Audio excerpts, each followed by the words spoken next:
प्रधानमंत्री नरेंद्र मोदी 75तम जन्मदिन अवसर में भद्रक बीजेपी पक्षर मेगा रक्तदान शिविर अनुष्ठित हो जाइछि।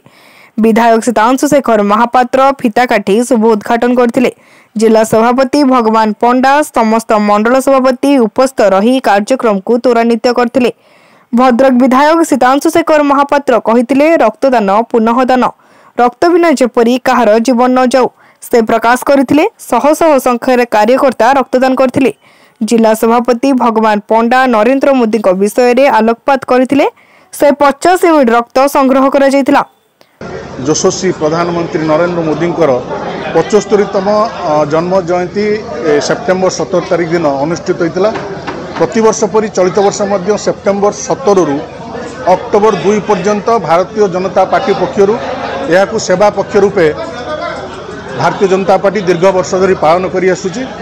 यही परिप्रेक्षी में आज भद्रक विधानसभा कार्यालय आज एक रक्तदान शिविर अनुष्ठित होती, जो कार्यकर्ता माने स्वेच्छा आसी एठी रक्तदान करुचंदी। यार उद्देश्य है समाज रक्त अभाव जेपरी कौनसी लोकटीर मृत्यु न घटू से ये प्रकार सेवा समर्पण त्याग मनोभाव दे आज युवपीढ़ी माने प्रधानमंत्री तांकर लोकप्रिय यशस्वी प्रधानमंत्री आज रक्तदान कर सम्मान जनाउछंदी। आज प्रभु आखंडमणि एवं बाबा आरडी निकट में माँ भद्रकाली प्रार्थना करी यशस्वी प्रधानमंत्री को आहरी दीर्घायु रखुंत एवं सुस्थ रखुंत। जहाँ दीर्घ 11 वर्ष धरी माननीय प्रधानमंत्री नरेंद्र मोदी जी देशर प्रधानमंत्री भाव दायित्व नेला पाखर आमर सेप्टेम्बर 17 अक्टोबर 2 15 दिन काल सेवा पक्ष ना कार्यक्रम चलुची।